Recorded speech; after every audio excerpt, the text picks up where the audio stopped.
is the NFL's primary rulemaking body? Well, it's always the owners, but the competition committee has traditionally teed up the things that are produced and presented to the owners for discussion at the league meetings. And there's a whole web page where they put it out every year. This is how the process works, and the competition committee works diligently going into the offseason. And we hear during a given football season, well, the competition committee is going to look at that in the offseason. They're going to look at this in the offseason. That's the way it normally gets done. That's how they make the sausage. And then teams can individually propose whatever they want to propose, which has always created the impression that teams are just sitting around coming up with their own ideas that the competition committee don't think need to be addressed. I think that's the reasonable conclusion. The competition committee handles the stuff they think needs to be addressed, and then if any of the teams out there think there's something else, they can propose it. But the competition committee doesn't think it's important enough, so somebody else has to come up with it. Enter one of the proposals made this year by the Lions to eliminate division championship guaranteeing a home game in the playoffs. Your division championship gets you in. The 7 spots are then ranked and seeded by record. So you could be 7th as a division champion if you have the worst record of all the teams. You're no longer guaranteed one of the top 4 spots. There was an item on prideofdetroit.com over the weekend that really pulled back the curtain, and this was Rod Wood, the Lions president, probably saying things that the league office would wish he hadn't said. He came out and said how this came to be. Amon-Ra St. Brown spoke about the unfairness leading up to the Week 18 game between the Vikings and the Lions, 2 14-2 teams. The winner wins the division and is the 1 seed. The loser is the 5 seed, even though the loser has a better record than 2 of the other division winners. Got to go on the road, can't play a home game. You've got the 5 seed no matter what. You're locked into the 5 seed. What happened next? Amon-Ra St. Brown's comments went a little viral, made a little noise. Troy Vincent, Executive VP of Football Operations, picks up the cell phone device and calls Rod Wood and says, hey, would you like to partner with us on a proposal to change that rule? And, hey, maybe they've been doing that, but no one's ever admitted it before. And it really is a break from the way things work. And it makes me wonder, and it made me wonder, why would you do it this way? Just have the competition committee do it. And I heard from multiple different people last night in the aftermath of this story, the commissioner is the one who wants this. He wants this. And that's important, Chris, because there's a feeling in league circles that when it comes to rule changes and procedure changes, flexing Thursday night, whatever it may be, if the commissioner wants it, he gets it. So we better get ready for May. It's not just tush-push. They're doing something with this playoff seeding. And I don't know how I feel about it. It depends on what the final rule is, and it depends on what they're going to do with the schedule, if anything. I'm not sure I'm all in with this. And I've argued in the past it's unfair to send a 14-3 team to go play a 9-8 team. But I just think that I don't think it's something that you just jump on board of without really thinking through all the implications. Agreed. I think also, too, it's not being looked at through the competition committee or being a thing there, because a lot of the competition committee's old school football guys where they believe in like the division winners to get a home playoff game. We've had a lot of conversations about this. Again, I think the past year is the perfect example again. Minnesota got that ass whoop on the road, 14-3. On the road against a team that was 10-7. In Arizona. In Arizona, four games back. Yes, but again, there's a lot of things that go into that, right? That's where I don't necessarily love that. Yeah, injury, schedule, as we've talked about, all that is part of this conversation to a degree. And I know that the Commanders went on the road and beat Tampa Bay, who had, the Commanders had the better record. But, I mean, come on, the Commanders, they had to win a clutch football game. It was a nail-biter.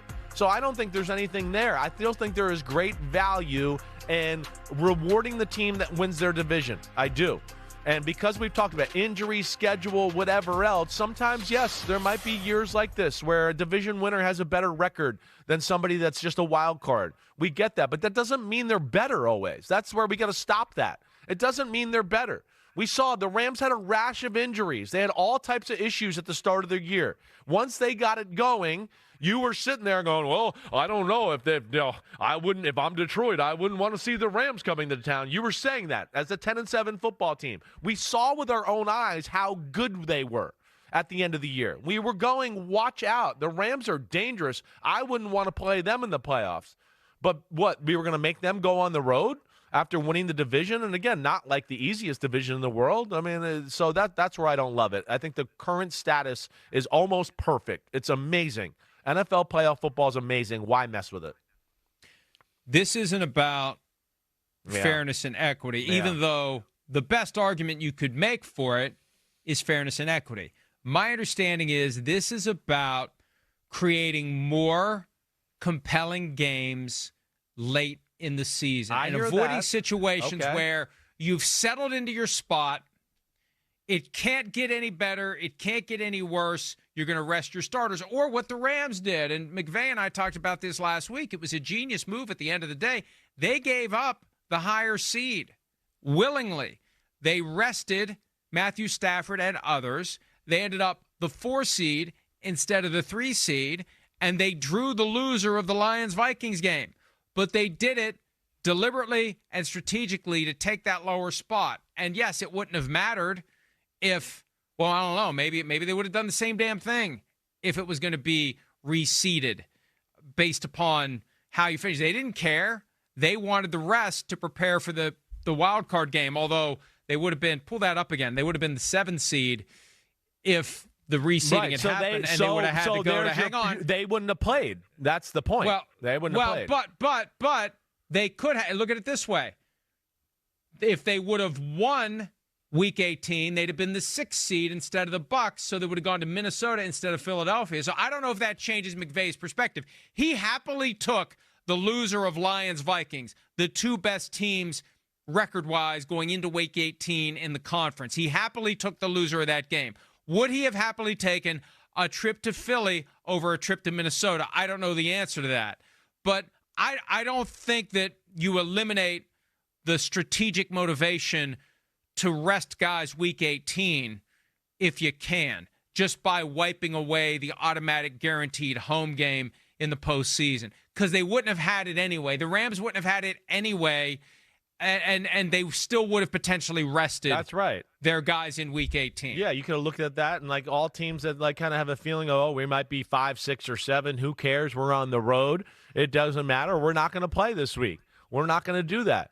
Let alone, you still can have the other teams that are not the number 1 seeds, the 2, 3, and 4, that just might go, well, we know we're having a home playoff game, so we're not going to play this week. I don't think it really fixes anything. What I would like to say is it was better the old way. When we had 2 first-round buys, the 1 seed and the 2 seed had a bye. There was plenty to play for. There was great anticipation at the end of the year because you were like, wow, what 2 teams are going to get that rest week and get that? And that was really one of the great things and the great chases down the stretch of the NFL season, was to see the 2 teams in each conference that were going to get the bye. And that's gone. So that's taken away a lot of the competitive football at the end of the year. That's one of the big issues, but I don't think this necessarily fixes any of that. Well, and so, Mr. Commissioner, if you want more compelling late season games, let's go back to 6 playoff teams. No, they're not giving that. They're not giving up the $100 million plus for that extra playoff game that they get to televise every year. But this is about, in theory, coming up with more compelling late season games that will be more compelling to the networks. I mean, one person I talked to thinks the networks are the ones who want this. I have never heard any suggestion that NBC's angling for better late season, regular season games. I think that at the end of the day, there's a belief that the more, in theory, compelling Week 18 games there are, the fewer teams resting starters, the more robust the entire slate is going to be. This year, it was kind of like, Week 18 is supposed to be the culmination. Other than the Vikings-Lions game, there was hard to find games that were good. It was a rough day. It was not a compelling final day of the season, and that may be what sparked this. Yeah, maybe that was. But you're right. We were sitting there in Detroit in a viewing room, right, watching a lot of games that really had very little meaning for sure, and our game was the game of the day. You know another reason why? Because you got 17 games now. It's only going to get worse when you add 18 games.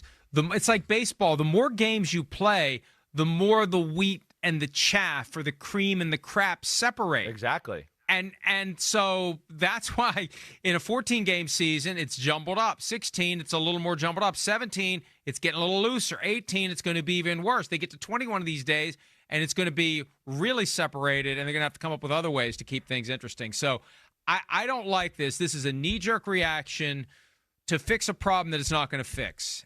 And if you're going to do it, we got to go, but I've said this before. Yeah. You got to revamp the whole scheduling process, because if the division championship doesn't guarantee a home game, why are you playing the other 3 teams in your division twice every year? 100%. You should be playing as many teams as possible in the conference if we're going to go with how your record ended up to determine playoff seeding in the conference. It's not fair if you don't play as many teams in the conference as possible. Hi, it's Mike Florio. Thanks for watching PFT on YouTube. Hit subscribe for the latest news and analysis from Pro Football Talk.